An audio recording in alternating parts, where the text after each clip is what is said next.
네, 출발 증시와이드 2부 시작하겠습니다. KT 올레 IPTV에서도 서울경제TV를 보실 수가 있습니다. 출발 증시와이드 IPTV에서도 보실 수 있으니까 많은 관심과 사랑 부탁드리겠습니다. 9월 첫 거래일 외국인들이 조금 전에 장중 매수 전환해주면서 조금은 수급이 개선된 듯 보이지만 일단은 1,900을 내주면서 9월장을 출발하고 있습니다. 먼저 출발 증시와이드 2부에서 명쾌한 투자 해법을 제시해 드릴 텐데요. 주요 코너들 먼저 살펴드리겠습니다. 김동섭의 마켓포인트에서는 시황 분석의 대가 IM투자증권 김동섭 이사님과 함께 글로벌 주요 이슈를 통한 국내 증시의 흐름을 분석해보고 필승 투자 전략까지 세워보겠습니다.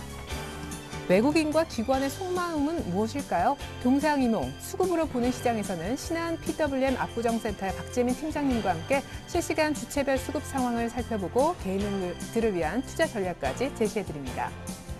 유난히도 많은 이벤트들이 예정돼 있는 9월 증시, 과연 어떻게 전개될까요? 현대증권 투자컨설팅센터의 류용석 팀장님과 함께 9월 증시 전망 들어보고 투자 전략 역시 챙겨보겠습니다.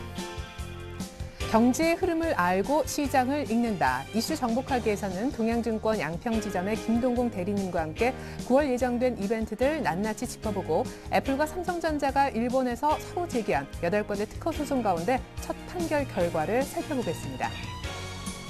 이어서 미리 알면 걱정이 없다. 하창봉 팀장이 전하는 증시 유비무환 프로젝트 하창봉의 가라사대에서는 오늘 마지막 시간인데요. 주식 투자자들을 위한 올바른 자세와 투자법을 총정리해드립니다. 네, 글로벌 주요 이슈를 통해서 국내 증시 흐름 또 투자법까지 챙겨드리는 마켓포인트로 2부 출발해보겠습니다. IM투자증권 압구정금융센터로 가서 김동섭 이사님 만나볼게요. 안녕하세요. 네, 안녕하세요. 네, 시장이 오늘 하락하는 이유 중에 하나는 뭐 수급도 있겠지만 Q3 얘기에 적극적인 어떤 구체적 언급이 잭슨홀 미팅에서 없었다라는 데 있는 것도 같습니다. 미국의 Q3 언제쯤 날 수 있겠습니까? 제가 보는 견해로는 Q3가 이제 곧 진행이 될 거라고 봅니다. 그 시점은 아마도 9월 초순이 될 거라고 판단하고 있고요. 날짜로 본다면 9월 13일? 아마 이번에 양적 완화 가능성이 굉장히 높을 것 같습니다. 시장에서는 잭슨홀 연설을 통해서 제가 이 방송에서도 말씀드렸죠. 잭슨홀에서는 아무것도 안 나온다. 다만 코멘트가 강해질 것이다 라는 얘기를 해드렸었는데 역시 그대로 됐습니다. 다만 시장에서는 실질적인 일을 진행하지 않았다라는 어떤 불확실성이 더 컸지 않느냐. 그것이 이제 한국장에 더 영향을 주고 있는 것으로 보이고 있고요. 제가 보는 견해로는 아마 Q3는 가능성이 굉장히 크다라고 봅니다. 거의 확률적으로 90% 이상을 보고 있고요.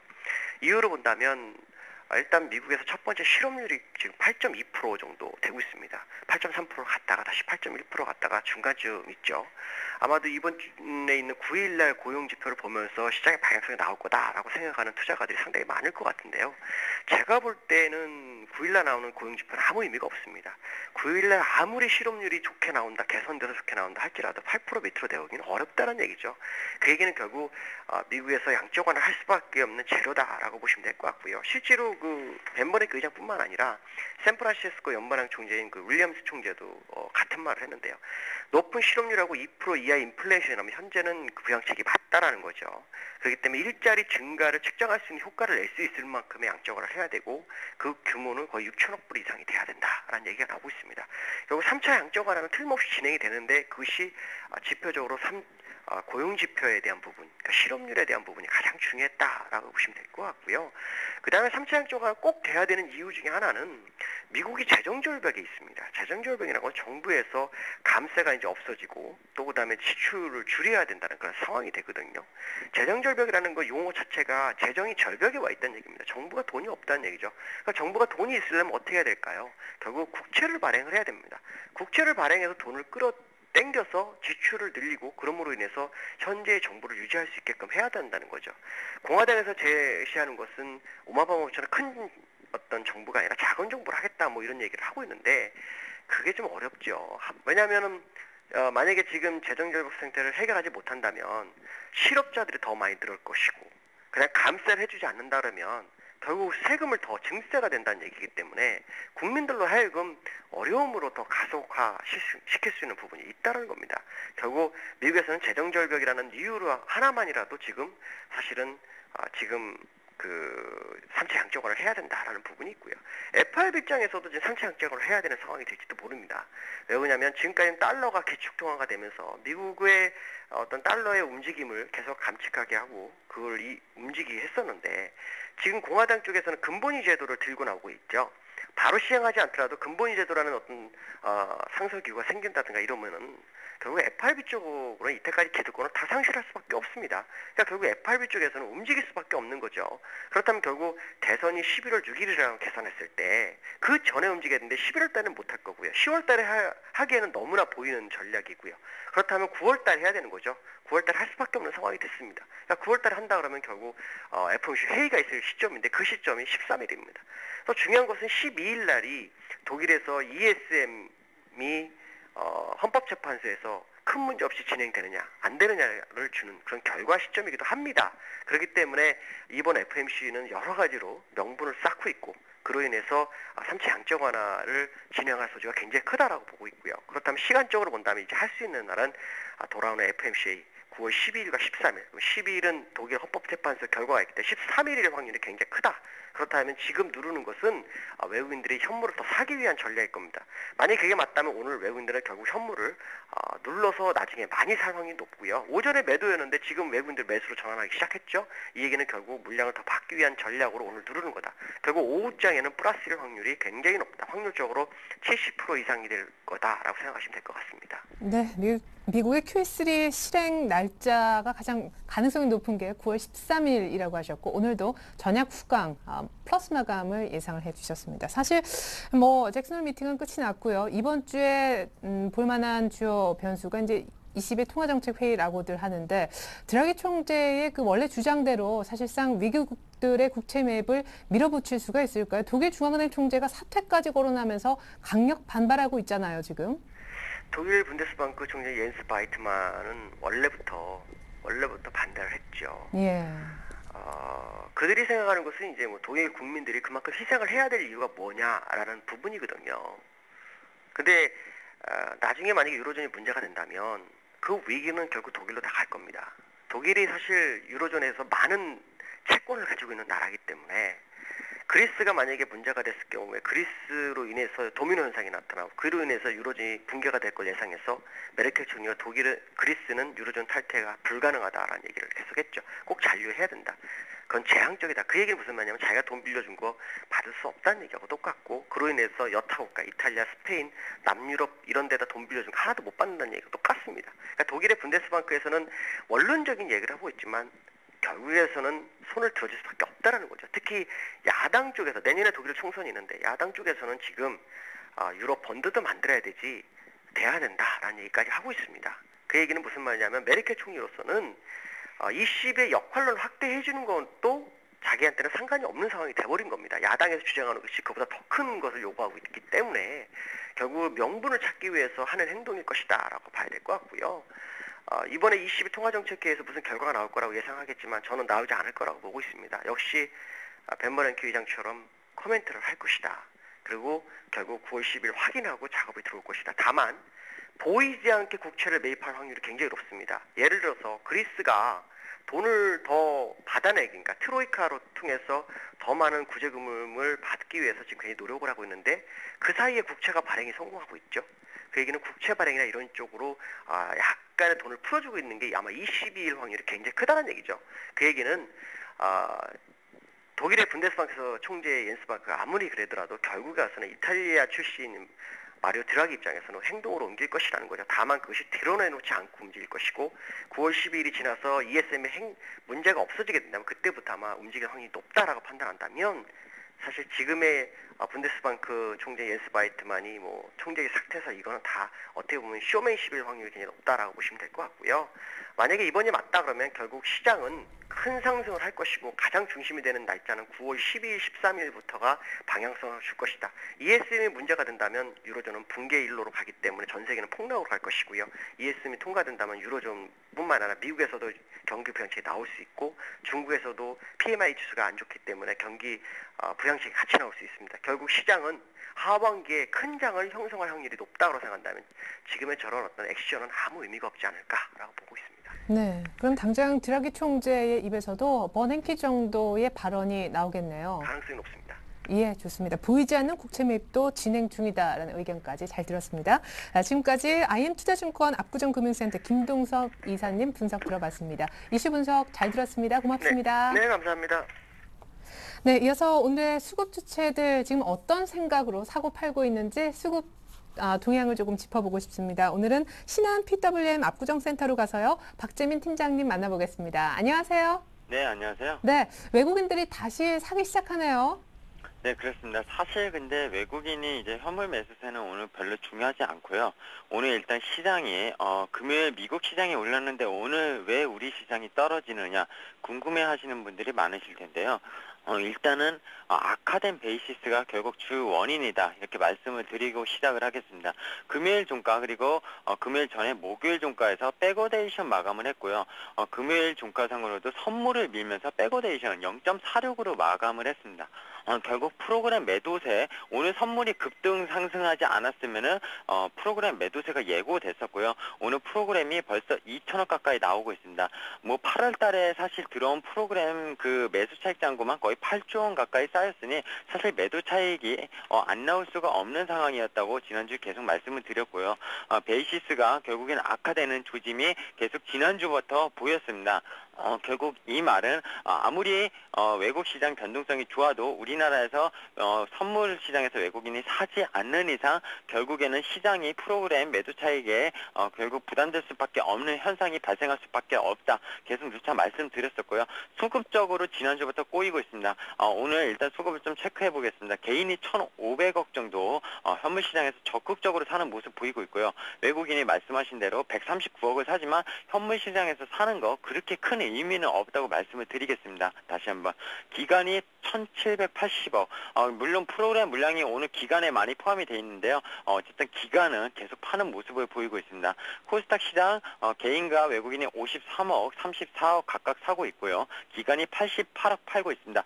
지난주까지 역시 강했던 코스닥 시장 오늘 기간이 팔고 있는데 항상 지난주에도 보면은 결국엔 기간이 오후 들어서 순매수로 전환하면서 코스닥 시장을 강세로 보이게 했었는데 오늘 오전장보다는 오후장에 수급이 어떻게 변하는지 코스닥 시장은 중요하다고 보고 있고요. 오늘 어쨌든 가장 많이 또 빠지는 이유 중에 하나가 삼성전자 결국 미국 시장 마감 후에 갤럭시 S3 신제품에 대해서 애플이 추가 소송을 냈다는 점이 악재로 받아들이면서 결국에는 시장에서 상당히 시장의 하방 쪽으로 많이 미는 모습을 보이고 있다. 이렇게 좀 말씀을 드리겠습니다. 네, 지난번 첫 번째 미국에서 이제 판정 패했었을 때도 삼성전자는 하루 만에 다시 플러스권으로 올라서는 모습도 있었었는데 일단 외국인 기관 개인 오늘의 속내는 뭘까요? 개인은 일단 1900 부근에서 한번 사보자 하는 것 같은데요. 네, 맞습니다. 일단 개인이 사실 7월 26일로 다시 돌아가면요. 드라기 총재 발언 이후에 지수가 1760포인트에서 1960포인트 거의 200포인트 상승하는 동안 매수가 거의 없었습니다. 계속 매도를 일관을 했었고요. 언제 조정을 받느냐 기다리고 있다가 결국엔 지난주 좀 이제 박스권 1900에서 중반에서 1900 초반까지 밀리면서 조금씩 매수하는 모습을 보였고요. 결국에 1900이 밀리니까 이제는 적극적으로 매수에 동참한다 이런 분위기를 일단 보여주고 있습니다. 기간은 그의 밤에 팔고 보자 심상치 않은 분위기다 이렇게 말씀을 드렸는데 사실 펀드함의 물량이 계속 부담이 돼서 지난주에 계속 많이 팔았었고요. 물론 연기금은 방어에 계속 나서고 있지만 투신권이랑 금융투자 증권 쪽에서 매도 물량은 사실 만만치 않은 물량입니다. 연기금이 또 적극적으로 그렇게 뭐 3천억 4천억씩 사는 시장은 아니라고 일단 판단을 하고 있고요. 어쨌든 베이시스 악화가 결국엔 프로그램 매도 물량을 기간을 같이 압박하는 모습이다. 이렇게 좀 말씀을 드리겠습니다. 외국인은 QE3 웃기는 소리 하지 마라. 이렇게 좀 제가 말씀을 드렸는데 사실 지난주에도 미국발 QE3는 없을 것이다. 금요일 오전장에도 말씀드렸는데 그 이유로는 미국의 고용지표가 좋지는 않았지만 어떤 주택지표의 개선세나 경제지표의 개선세가 사실 미국발 QE3를 쓰기엔 상당히 지금 난처한 입장이다. 대선을 앞두고서라도 이렇게 말씀을 드렸습니다. 물론 여지는 남겨놨습니다. 버냉키가. 하지만 그 여지는 항상 지금 3달째, 4달째 버냉키가 경기 경기가 안 좋아지면 쓰겠다. 이 말은 계속 나왔던 말이고요. 어쨌든 잭슨홀 미팅 2010년에 2차 양적 완화를 썼었을 때처럼 상당히 시장에서 기대를 했었지만 그 기대에 상당히 어긋나는 어쨌든 미팅이 마감됐다 이렇게 해석하는 게 맞다고 저는 판단하고 있습니다. 물론 언론에서는 여지를 나눴기 때문에 이번 주 금요일날 고용보수가 안 좋으면 다음 주 통화정책회의에서 연준에서 또다시 어떤 그런 QE3 기대감이 살아날 것이다 이렇게 말을 하고 있는데 그렇게 쉬운 문제는 아니라고 일단 판단을 하고 있습니다. 예, 그렇군요. 자, 그렇다면 우리 개인 투자자분들은 어떻게 하면 좋을지 투자 전략을 좀 들어보고 싶은데요. 일단 뭐 22 통화정책 회의 내용부터 당장은 좀 살펴야 될 것 같고 말씀해 주셨던 프로그램 매물이 얼마까지, 언제까지 계속 지속적으로 나오는지 이 부분도 체크 포인트가 될 것 같아요. 예, 맞습니다. 사실 오늘의 관전 포인트 그리고 이번 주 정확하게 관전 포인트는 딱 두 가지면 됩니다. 시장의 베이시스 첫 번째로요. 그리고 두 번째는 9월물 선물과 12월물 선물의 스프레드. 결국 9월물과 12월물의 지금 가격 갭차가 있는데요. 지금 1.75입니다. 그 스프레드가. 이 두 가지를 체크하시는 게 가장 시장 대응하시는 게 맞다고 일단 판단하고 있습니다. 요거는 이따 마지막에 말씀을 드리고요. 일단 잭슨홀 컨퍼런스랑 다가오는 22회 통화정책회의 잠깐 언급을 하겠습니다. 왜냐면은 어쨌든 7월 26일 이후에 드라기 총재가 립 서비스를 말하고 액션을 취한 것이 전혀 없었습니다. 한 달이 넘게 지났고요. 9월 6일 이번 주 목요일 날 그 유럽 중앙은행의 통화정책 회의가 있습니다. 이번에 어떤 단기 국채 매입이라든지 어떤 위기 국가의 국채 매입 그런 설들이 벌써부터 또 나오고 있는데 사실 최근의 시장은 어떤 정책 이슈에 그런 립 서비스와 기대감을 계속 올렸던 시장입니다. 그렇기 때문에 그런 선침해로 그리고 한국의 신용평가 상승 이런 거에 대한 선침해로 외국인 매수세가 프로그램으로 분명히 들어온 것은 맞습니다. 하지만 그 기대감이 그 어느 정도 반영된 면이 상당히 있다고 일단 판단하고 있고요. 만약에 드라기 총재가 기존에 말했던 거 이외에 추가 정책을 쓰면은 추가 상승이나 외국인의 입김이 다시 또 강해질 수는 있겠지만 그럴 가능성은 상당히 낮다고 일단 생각을 하고 있습니다. 뭐 독일 지금 분데스방크 중앙은행 거기 이제 총재가 사임한다 뭐 이런 말까지 나오고 있는 거 보면 상당히 의견이 조율하기가 지금 쉽지가 않다 이런 현상이라고 이렇게 일단 해석을 하는 게 맞습니다. 객관적인 상황만 봤을 때는 어쨌든 독일의 입장에서는 무제한적인 어떤 국채 매입이나 이런 거를 시행하기는 상당히 자국의 GDP 부채 규모를 너무 늘리는 입장이 되기 때문에 상당히 힘든 국면이라고 일단 보고 있고요. 물론 이면에서는 유럽에서 전체적으로 투표를 하는 문제고 유럽 중앙은행의 문제는 단순히 독일이 반대한다고 해서 안 하지 않겠느냐 이런 말들도 있지만 사실 어쨌든 유럽 중앙은행의 그 모체가 독일 분데스방크고 그 자금이 33% 이상 결국에 3분의 1 이상을 투자를 하는 은행이 독일의 중앙은행이기 때문에 무시할 수 없다는 게 팩트입니다. 기본적으로. 그렇기 때문에 단순히 카더라 아니면 기대가 이렇다 이런 식의 사실 의견을 미리 예측하기에는 상당히 힘들다고 일단 말씀을 드리고 싶고요. 어쨌든 6일날 큰 폭의 상승과 하락 둘 다 열려 있다고 말씀을 드리고 싶습니다. 결국에는 금요일 시장 우리 시장에 반영이 될 거고요. 오늘 시장 투자 전략에서 왜 이 얘기를 드리냐면 오늘 시장 그리고 내일 모레 수요일까지는 결국엔 간망세를 취하라고 말씀을 드리는 겁니다. 결국엔 지난주에도 말씀드렸지만 정책 이슈라는 건 우리가 함부로 예측할 수 없는 거고요. 정책 당국자들이 어떻게 액션을 취할지 모르는 거기 때문에 단순히 속된 말로 콜이다, 푸시다 이렇게 예측하기가 상당히 힘들다는 겁니다. 그만큼 리스크가 큰 거고요. 예측을 하면은 그렇기 때문에 어느 정책이 나온 다음에 진입을 하셔도 분명히 주식시장에서 늦지 않고 항상 기회는 열려 있다고 말씀을 드렸습니다. 이 말씀을 드리고 싶고요. 아까 가장 중요한 두 가지 이제 말씀을 드리겠습니다. 아까 말씀드린 9월물과 12월물에 지금 스프레드가 1.75고요. 지금 프로그램이 팔았다리 8주 정도가 매수가 들어왔다고 했는데요. 그게 평균 베이시스가 1.5에서 1.7이었습니다. 근데 지금 이런 시장 베이시스가 마이너스 0.19 결국 백어데이션인데요. 이게 만약에 이번 주에 콘텐코 0.5 이상으로 올라가지 않으면은요. 사실 다음 주 커드러프 유칭데이 9월 13일이죠. 두 번째 목요일. 그날 선물 옵션 만기일날 상당히 매물이 1조 이상 나올 가능성이 상당히 커졌습니다. 그렇기 때문에 그런 리스크를 안고 가기엔 상당히 부담스럽습니다. 그렇기 때문에 베이시스를 체크해야 되는 거고요. 만약에 그 물량이 안 나올 걸 어떻게 알 수 있느냐 하면은 9월물과 12월물의 스프레드를 보시면 됩니다. 오늘 현재가가 1.75고요. 이게 만약에 축소가 되면은 결국엔 어느 정도 프로그램으로 들어온 매수 잔량을 차익 청산하고 12월물을 넘기지 않을 걸로 예상을 하고 있습니다. 하지만 이게 만약에 만약 1.75보다 더 커지게 된다면 12월물로 프로그램 물량을 결국에 노루버를 시킨다.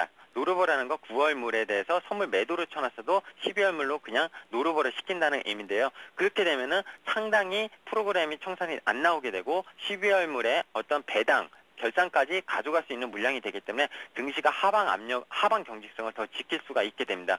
그렇기 때문에 이 스프레드 9월물, 12월물 지금 만기를 일주일 조금 앞두고 있는데 어쨌든 그 점에서 가장 중요하다 말씀을 드리고 싶고요. 어쨌든 지금 현재 시각으로만 오늘만 봤었을 때 베이시스 상당히 안 좋습니다. 이렇게 되면 오늘 프로그램만 5천억 이상 나올 수가 있고요. 결국엔 이 부담이 이번 주 내내 지속된다면은 상당히 지수를 이끌었던 프로그램 장세가 프로그램 매도 결국 돌아온 부메랑으로 많이 꺾일 수 있다. 일단 지수의 하단 1차 지지선은 1869입니다.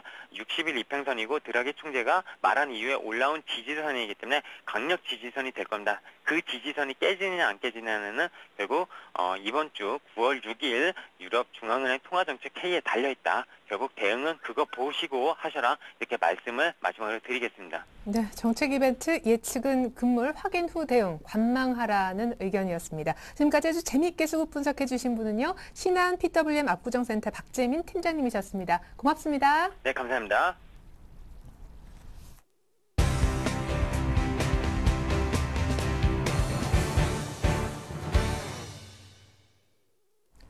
네, 9월 첫 주 시작됐습니다. 9월 첫날이기도 한데요. 특별히 의미가 있는 한 주입니다. 이번 한 주는요. 9월 증시 전망을 각 증권사 투자전략 팀장으로부터 들어보도록 하겠습니다. 먼저 관전 포인트부터 묶어서 보여드립니다.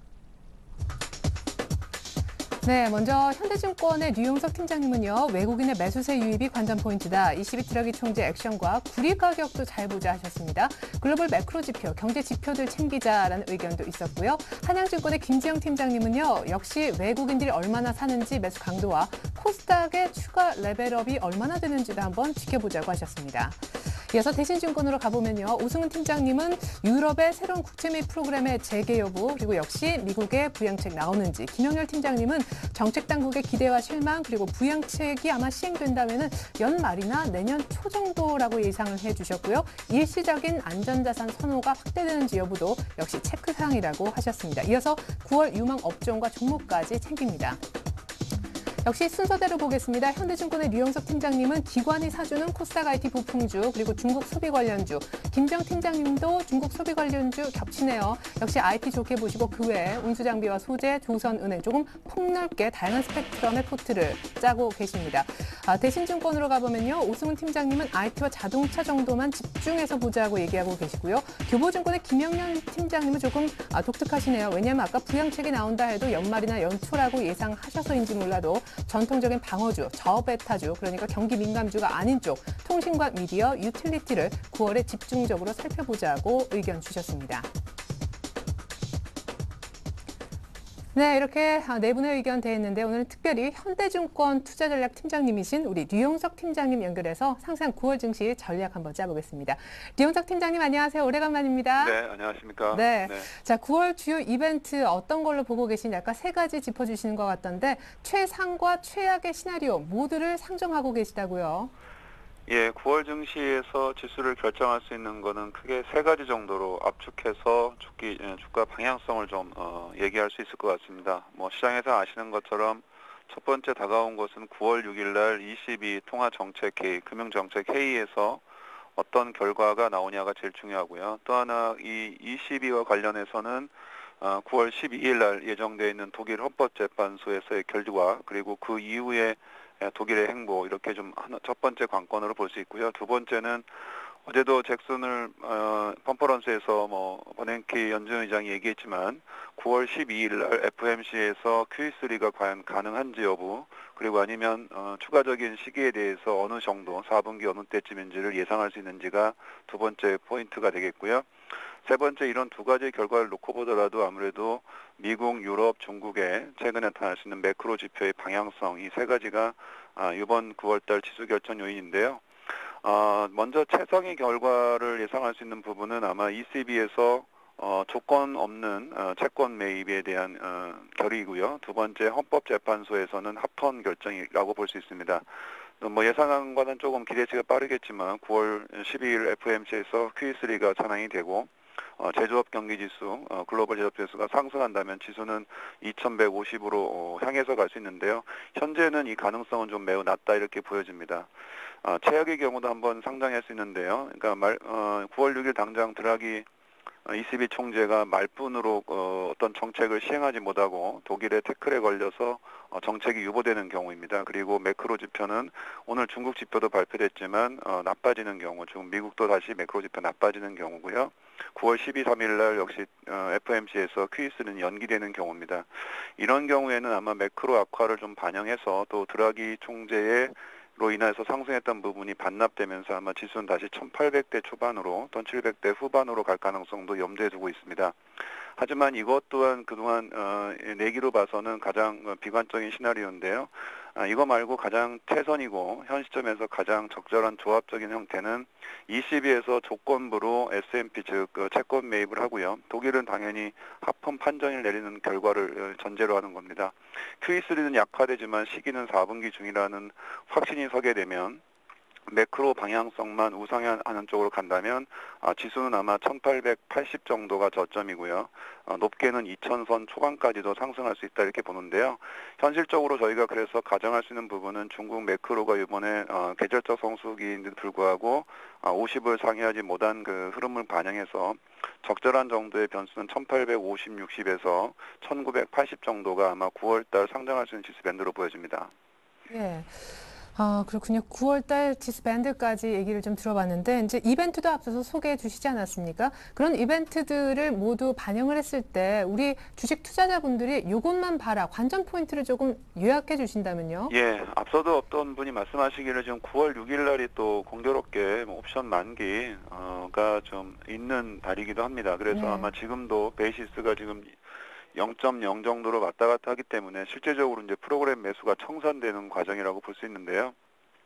이와 관련해서 외국인들이 그동안 우리 시장에서 한 7조 원 정도 매수 들어오는 가운데서 차익 거래가 한 절반 정도이기 때문에 이런 부분이 흘러나온다면 아마 지수에 상당한 부담이 될 수 있습니다. 따라서 외국인 매수가 어느 정도 계속 지속성을 갖는지, 또 차익 거래가 나오더라도 비차익 쪽에서 매수가 지속될 수 있는 흐름, 즉 펀더멘탈이든 다른 아까 신용등급 기대를 계속 반영하는지, 이 총합에서의 외국인 매수의 양과 지속성에 대해서 지금 계속 보셔야 지수 방향성이 읽으실 것 같고요.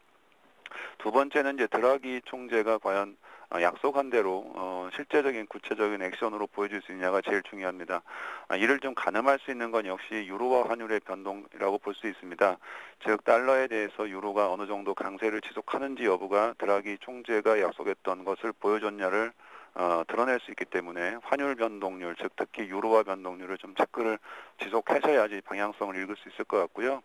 또 하나는 이제 중국과 관련한 마이크로 리스크가 어느 정도인지가 중요합니다. 물론 중국이 조만간 새로운 정책 또는 통화 정책의 변화를 가져올 가능성이 있는데요. 이거를 전제하더라도 만약에 중국을 대변하는 최종 수요인 구리 가격이 만약에 하락한다면 중국에 대한 장기적인 그 둔화 우려가 좀 반영되기 때문에요. 아까 말씀드린 유로 쪽에서는 유로화지만 중국과 관련해서는 구리 가격이 상승 여부를 좀 보셔야 될 거라고 보고 있습니다. 이제 마지막으로 중요한 거는 어제 지난주에 발표했던 중국 PMI가 이제 예상치를 하회했지만 이는 좀 시장에서 예상했던 바라고 하더라도요. 미국이 이번 주말에 고용과 ISM 제조업체를 초반에 발표하는데 이 지수가 만약에 50 이하로 하락하게 되면은 상당한 그 리스크 요인이 되기 때문에 9월 초에 발표되는 미국 지표가 예상치를 상회하거나 하반기 경기 지속성을 나타낼 수 있는지를 마지막으로 좀 체크해야 된다 이렇게 보고 있습니다. 네, 세 가지 관전 포인트 잘 들었습니다. 앞서 1850에서 80 정도가 9월 우리 코스피 지수의 하단이 될 것이다 얘기 살짝 들려주셨는데 그러면 상단은 어떻게 됩니까? 좀 8월보다 나은 9월 2000포인트 갈 수 있을까요? 예, 저희 예상은 앞서 말씀드린 대로 좀 뭔가 좀 미심쩍고 기대에서 실망할 수 있는 부분이 없지 않아 있을까 이렇게 좀 다들 예상할 수 있는 부분인데요. 저희가 예상하는 부분은 실제 9월 달에 코스피의 결과는 뭐 우리가 걱정하는 일부 요인들보다는 좀 좋다 이렇게 좀 보고 있습니다. 왜냐하면 중국 정부가 나타낼 수 있는 정책에 대한 그 스탠스가 곧바로 나올 수 있는 정도의 수준까지 와 있다고 보고 있고요. 특히 이제 어제 잭슨홀에서 말했듯이 버냉키가 9월이나 10월 중에는 좀 구체적으로 다른 형태든 아니면 Q3든 정책을 바로 시행할 가능성이 높다 보여집니다. 지금 독일에서 지금 분데스뱅크 총재가 사임하는 얘기들이 좀 오가고 있는데 이것이 의미하는 바는 아무래도 독일과 그 유로존 국가 간의 어느 정도 암묵적인 합의는 이번 그 9월 초반의 정책 회의를 통해서 좀 보다 구체적이고 강력한 정책을 펼 수 있는 그런 그 그림을 그리기 위한 조치로 보여집니다. 따라서 9월 상단 밴드는 뭐 물론 이제 매크로 쪽에 대한 방향성이 좀 강하지 않기 때문에 랠리까지는 아니더라도요. 이전에 우리가 8월 달에 잃어버렸던 그 최종 지수의 그 1980 정도인데요. 그 정도 수준까지가 좀 회복될 수 있다 이렇게 좀 보고 있습니다. 맞습니다. 걱정했던 것보다는 괜찮을 수 있는 9월 장이 될 것이다 예상을 해주셨는데 우리 개인분들 어떻게 하면 좋겠습니까? 아까 코스닥 IT하고 중국주 보자 얘기하시는 것 같은데요. 예, 이제 뭐 시장은 지수 밴드가 상하단이든 이렇게 우리가 걱정하는 것 외에 그 급등락이 아니고 우리가 예상할 수 있는 정도 수준에서 리스크하고 기대 수준을 같이 항유한다 그러면은 아무래도 이제 업종 선택보다는 종목 선택이 훨씬 더 좋을 거다 이렇게 보고 있습니다. 왜냐하면 지금 업종으로 보면은 대부분 EPS가 하락하고 있어서 어느 특정 업종이 주도하기는 좀 어렵다고 보여지는데요. 다만 이제 대형주, 소형주보다는 중형주 쪽의 영업이익 하향폭이 좀 상대적으로 적고 시장의 그 사이즈로 봐서도 중형주나 소형주 일부가 좀 개선될 확률이 매기가 옮겨갈 확률이 높다고 보여집니다. 특히 이제 3분기에 좋아지는 업종이 제약이라든가 일부 IT 쪽, 그 다음에 통신 서비스나 뭐 이렇게 운송 뭐 이런 쪽으로 국한돼 있고 중형주가 또 그를 잘 반영하고 있다고 보여집니다. 기관 매수 쪽에서 본다면 IT 부품 쪽이 아마 삼성전자의 새로운 대응 전략에 대한 이슈가 돼서 IT 부품의 일부가 조금 상승 탄력을 좀 가져갈 거로 보여지고요. 9월 달에 뭐 아시는 것처럼 중국에는 중추절과 국경절로 이어지는 소비 시즌이기 때문에 중국 소비 관련주들이 시장에 좀 매기를 계속 이끌어내지 않을까 이렇게 예상을 하고 있습니다. 예, 중형주가 또 괜찮을 것 같다. 아주 흥미로운 분석도 들어볼 수 있었습니다. 앞서 유로화와 구리 가격을 본다라는 것도 또 하나의 흥미로운 체크 포인트였습니다. 지금까지 9월 증시 전망에 현대증권의 투자전략팀장님이신 류영석 팀장님의 분석 있었습니다. 고맙습니다. 네, 감사합니다.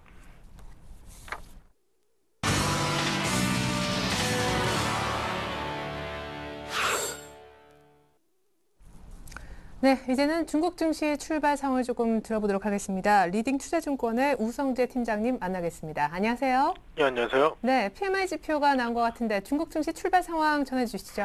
예, 지금 현재 중국 증시의 약세 움직임 꾸준히 이어져 나오고 있습니다. 2100선 8월 23일 이후 무너진 이후에 계속적인 약세 흐름을 보이고 있는 상황인데요. 시장에서의 매수 물량들이 꾸준히 줄어들고 있는 가운데 계속적인 매도세, 시장에서의 부담을 나타내고 있습니다.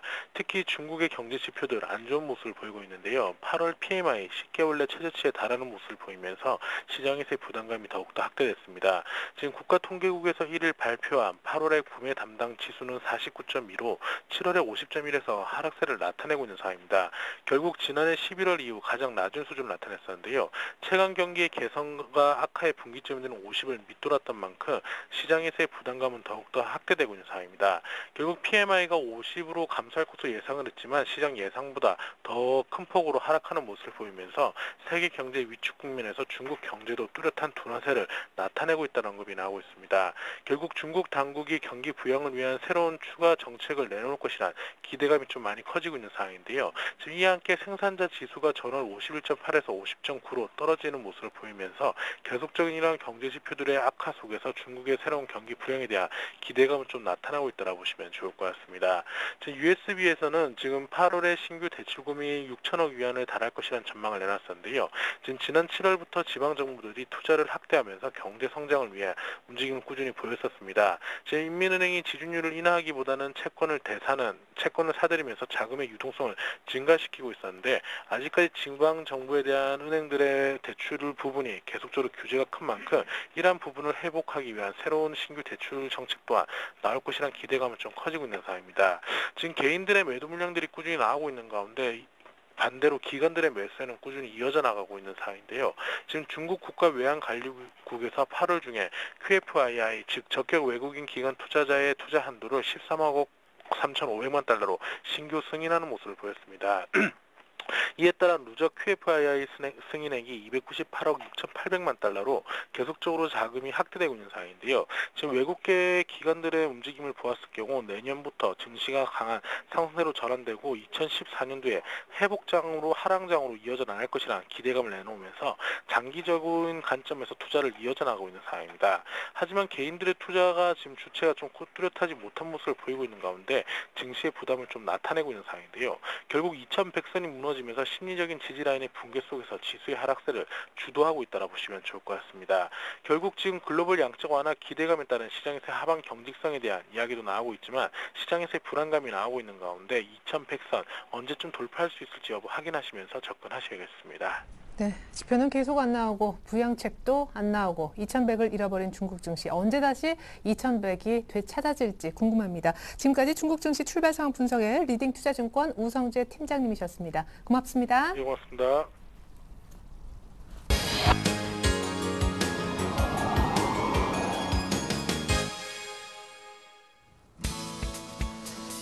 네, 안녕하십니까. 벌써 9월입니다. 사실 이제 올해 2012년도 증시 같은 경우는 4개월 정도 남았네요. 근데 또 거꾸로 한번 생각해 보면 4개월이나 남았고 시장이라는 것이 2012년에 국한되지 않고 또 2013년까지 계속 이어지기 때문에 우리가 오늘 9월의 첫날 조금 하락으로 출발하고 있습니다만은 시장이 너무 조바심을 낼 필요도 없습니다. 그래서 오늘은 보통 우리 주식은 이제 어떤 그 펀더멘탈 게임 또는 기술적 분석의 게임이라고 하죠. 하지만 그보다 먼저 전제 조건이 되는 것이 멘탈이 중요하다 그런 이야기를 합니다. 멘탈, 정신력이죠. 어떤 주식 투자를 하는 관점이나 어떤 기술, 오히려 근데 사실 지나놓고 보면은 기술이라든지 어떤 종목 이런 것들은 항상 크게 변하지가 않는다는 겁니다. 근데 대부분 우리 실제 투자가분들의 투자 어떤 비하인드 스토리를 들어보면은 항상 뭔가 자금 관리가 안 돼서 아니면 비중 조절을 못해서 타이밍을 잘못 잡아서 주식 투자 쉽지 않다 그런 이야기를 하는데 오늘 이 시간에는 그런 관점에서 과연 주식 투자를 하기 전에 어떤 게 좀 필요하고 실제로 이제 하고 있으면 물론 지금 이 텔레비전을 보고 계신 우리 시청자님도 하고 있겠죠. 하고 있으면 하는 동안에 어떻게 해야 되는지 그리고 이러면서 늘 기억해야 될 부분에 대해서 한번 다뤄보도록 하겠습니다. 통상적으로 이제 주식 투자를 하기 전에는 처음에 이제 주변에 누가 돈을 많이 모았다더라. 어떤 사람들은 빌딩 샀다더라. 제가 그림으로 표현한 듯이 갈구리도 돈을 쓸어 담는다더라. 그런 이야기도 조금 합니다. 물론 비관적인 이야기도 좀 많이 들려옵니다만 항상 우리 시작할 때는 비관적인 생각보다는 긍정적인 시작으로 주식시장에 접하게 되죠. 사실 주식 투자 저도 이렇게 그림에 보면 10,000원짜리를 좀 걸어담는데 요새는 이제 50,000원짜리죠. 신사임당 50,000원짜리 싹 걸어 담고 있는데 하기 전에 근데 한 가지 항상 지금도 이미 시작하고 있겠습니다만은 조금 체크해야 될 부분이 있다 말씀드리겠는데 제가 2가지 정도로만 나눠봤습니다. 투자를 하기 전에 확실히 정하셔야 돼요. 내가 지금 하는 투자가 본업인가? 그러니까 이걸 가지고 내가 먹고 사는지 한번 정하셔야 되고 아니다. 나는 가게도 하고 있고 직장도 다니고 사업도 하기 때문에 이건 부업이다. 근데 본업과 부업은 다릅니다. 항상 투자를 접하는 마인드에서부터 다르다는 거 미리 제가 말씀드리면서 상당히 딱 기준을 정하시고 하셔야 되는데 자 먼저 본업이라 하면은 뭐죠? 네, 주식 투자해서 수익이 나야 내가 속칭 말해서 먹고 사는 겁니다. 속칭 전업 투자가 될 수 있는 거죠. 전업 투자가 되는 관점에서는 제가 늘 드리는 말씀이 전업 투자가 이것도 사업입니다. 사업. 그래서 사업 마인드로 상당히 재무장을 해야 된다 그러는데 저는 아직 사업을 제대로 안 해봤어요. 조금 한다고 이게 금융 관련 사업은 좀 해봤고 지금 좀 하고 있습니다만은 제일 중요한 게 사람 사업할 때 중요한 것이 자기 밑에 있는 직원들 관리하는 거더라고요. 유능한 인재를 써야 되지 않겠습니까? 근데 유능한 인재들의 쓰려면은 제일 필요한 것이 뭐겠어요? 가장 중요한 거는 그 친구들, 그 사람들 월급은 밀리면 안 됩니다. 보너스는 못 줄지언정 월급은 밀리면 안 된다. 그런 말씀 드리겠고. 그럼 주식 투자하면서 월급이 왜 밀릴까요? 첫 번째는 회사가 돈을 못 버니까. 네. 근데 사실 회사라는 거는 사업을 하다 보면은 돈을 못 벌 수가 있어요. 경기가 안 좋다든지 주식시장이 폭락하게 되면. 그래도 대신 월급은 줘야 되려고 그러면 항상 잉여금을 재놔야 되는 거죠. 그 말은 곧 주식 투자하실 때는 전업 투자가라면 무조건 자금 관리가 가장 중요하다는 겁니다. 어떤 종목에 100% 들어간다든지 아니면 어떤 종목에 거래 정지가 돼가지고 자금이 묶이는 현상이 생기게 되면 몇 달 동안 직원 월급도 못 주고 회사는 실제 문을 닫게 되겠죠. 또 하나가 감자죠. 감자라는 것이 이제 자본금을 줄이는 거 아니겠습니까? 사업하는 사람도 마찬가지고 주식하시는 분도 마찬가지. 처음에는 시드머니라는 게 있죠. 나는 1,000만 원을 해보겠다. 뭐 1억으로 해보겠다. 5천만 원 해보겠다. 근데 항상 중요한 것이 뭐 회사 그 기업의 어떤 유상증자나 감자 때문에 감자 되는 경우도 있고 하지만 계속적으로 꼭 그런 케이스는 특이한 케이스고요. 계속 매달 손해가 나가지고 자본금이 자꾸 쪼그라드는 겁니다. 그럼 거기서 계속 직원들 월급은 줘야 되는데 그렇게 되면 어떻게 되겠어요? 계속 크지도 못하고 좋은 종목이 나와도 베팅을 못하는 겁니다. 묶여 있거나 어떤 종목에 뭐 80% 묶여 있어가지고 항상 그런 마인드 좀 갖추시고 그러다 보면 이제 사업이 잘 안 되다 보면은 기웃거리게 되죠. 다른 쪽으로 뭐 떡볶이가 잘 된다더라. 뭐 예를 들어서 족발이 잘 된다더라. 근데 주식으로 아침에 말이에요. 이걸 같이 생각해 보면 나는 원래 대형주 투자만 하는데 워낙 대형주가 물려고 최근 8월 중순 하순 이후에도 코스닥이 강하니까 코스닥이 강한가? 테마주 한번 가볼까?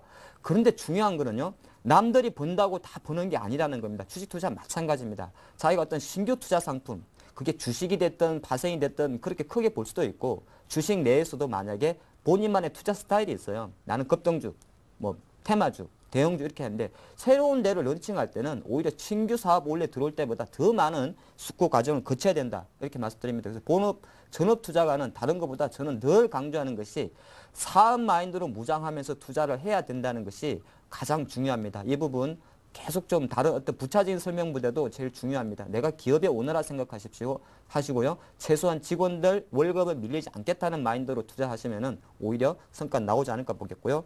대부분이 그 다음 케이스가 많죠. 뭐 전업 투자가 됐으면 부업이 많죠. 부업이란 표현을 좀 쓴 건 그렇습니다만은 사실 이제 본연의 사업이 있죠. 본연. 뭐 직장도 다니시고 가게도 하시고 근데 이때는 딴 거 모르겠어요. 제가 늘 이렇게 과거 경험이나 주변 지인들 만나보면은 제발 재테크를 하라 그러는데 재테크라는 말은 이제 너무 광범위해서 잘 안 하더라고요. 그래서 중요한 거는 제가 밑에 꺼냈습니다. 본업의 수익을 잠식하면 안 됩니다. 수익이 나도 마찬가지고 손실이 나도 마찬가지예요. 내가 동네 슈퍼마켓을 합니다. 조그만하게. 제가 조금 조사를 해보니까 슈퍼마켓 뭐 아파트 단지에 그냥 하면 한 달에 두 부부가 만약에 직원 한 명 쓰고 열심히 하면 500 이상 번다고 합니다. 뭐 안 되는 데도 있지만은 근데 만약에 주식 투자로 한 달에 500 이상을 벌거나 500 이상을 손해를 본다 생각해 보십시오. 손님이 와도 장사를 안 해요. 가게 물건 달라 그러는데 안 하죠. 그럼 결과적으로 본업 사업도 잠수한다는 겁니다. 수익이 나도 마찬가지예요. 수익이 나도 손님이 와서 꼬매들이 1,000원짜리 뭐 달라 그러는데 귀찮은 거죠. 네가 가져가라. 그런단 말이에요. 그러면 죽도 밥도 안 된다는 겁니다. 그래서 항상 이 부업으로 하실 때는 특히 자기 어떤 수익의 범위 안에서 놓으셔야 됩니다. 한 달에 500을 벌면요. 실제적으로 수익과 손실은 200 안에서 왔다 갔다 해야 된다는 겁니다. 그걸 벗어나면 벌어도 문제, 까먹어도 손해라는 거 미리 말씀드렸고 항상 말하는 재테크는 벌었다고 깔짝깔짝 빼 쓰지 마시고 항상 계속 모아가십시오. 복리간격으로. 그리고 길게 가는 게 좀 중요하다는 걸 말씀드리겠는데 결론은 그렇습니다. 부업으로 주식 투자하시는 분들은 부업이라는 표현보다는 철저하게 본업의 수입을 좌지우지할 정도로 등락이 비중이 크면 안 된다. 그런 말씀을 좀 드리겠고요. 잊어먹으시면 안 돼요. 네. 자, 투자하면 이제 뭐 이미 2단계는 다 하고 있죠. 하고 있다 보면은 제가 이런 말은 버려놨어요. 욕심 버리고 인내하자. 집중력. 버리세요.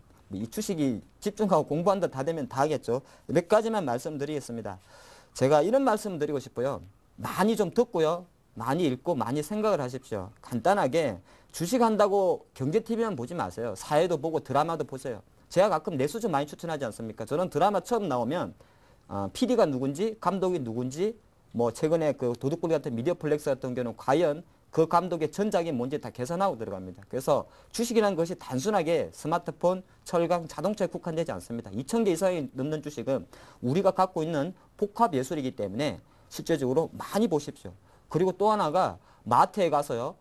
마트가 됐든 편의점에 갔든 계산대 옆에 뭔 상품이 제일 진열된지를 보세요. 여기에 껌이 많다. 롯데 껌이 많다. 그럼 롯데 주식 보셔야 되는 것이고.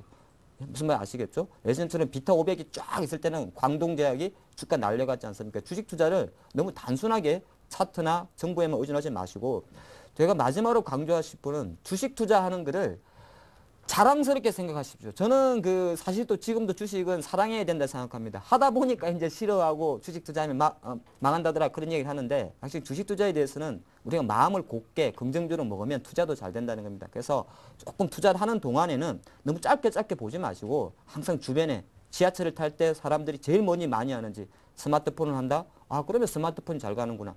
그리고 조금 더 욕심을 내세요. 남들이 뭘 안 할 정도로 한번 보세요. 뭐 하는지. 음악 들어? 모르면 물어보면 됩니다. 주변 사람들한테. 자기가 지하철을 탔는데 젊은 친구들이 스마트폰으로 음악을 많이 듣더라. 아, 그래? 그러면 조금 아는 친구들이 조언을 해줍니다. 그래, 요새는 스마트폰이 대세고요. 그게 어몽 관련주네요. 이런 뭐 주식 어떨까? 그러니까 일상생활 하시면서 주변에 보이는 것이 다 주식이다 생각하면서 좀 투자를 하면 조금 더 주식 종목 발굴이나 시장 흘러가는 데는 타이밍 유리하지 않나 보겠고요.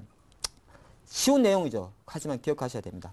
자, 마지막으로 이것만 잊지 말자. 잊지 말자가 아니라 무조건 기억을 하셔야 됩니다. 뭐냐 하면은, 가끔 제가 이제 증권 방송도 많이 하고 많은 고객분들을 만나보면은 항상 종목 상담이란 게 있죠.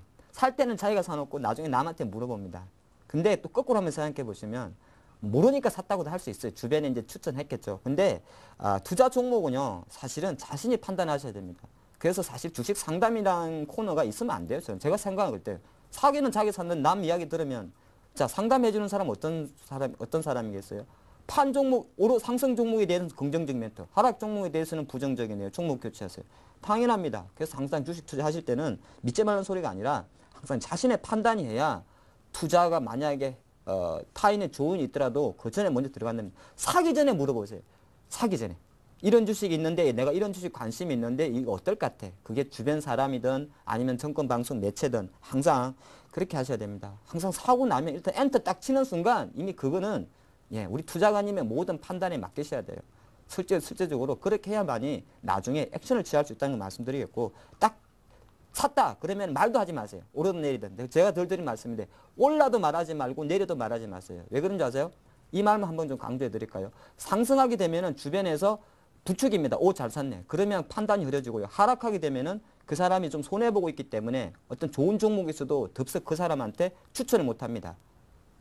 극과 극이라는 거예요. 항상 사고 나면은 입을 딱 닫고 귀도 닫으십시오. 그냥 그렇게 하시는 거 말씀드리겠고, 마지막으로 지금도 뭐 서울경제TV 보고 계시면은 뭐 서적도 있고 책도 있고 강연회도 있고 경제TV 많지 않습니까? 저는 이런 생각을 합니다. 시청률이라는 거는 사실 이제 일부 모 방송이 많은 점유율을 차지하고 있습니다는, 경제방송은 제가 이렇게 한 8개 채널을 쭉 분석을 해보면 콘텐츠는 다 비슷비슷합니다. 그리고 거기 나오는 어떤 전문가들의 어떤 수준도 다 높습니다. 그래서 항상 우리 투자가분들은 경제방송이라든지 텔레비전 그리고 전문가들 택할 때 한 사람의 멘토를 좀 찾는 노력을 하십시오. 물론 한 사람의 멘토를 찾는 것이 10명의 고수보다 더 중요합니다. 물론 그 한 사람의 멘토가 누가 되고 그게 어떤 사람인지는 우리 투자가분들이 판단하셔야 되는데, 자신과 가장 코드가 맞고 일관성과 진정성이 보이는 그 한 사람의 멘토로 남아있는 4개월, 남아있는 내후년 주식 투자, 성공 투자 하시기 바랍니다.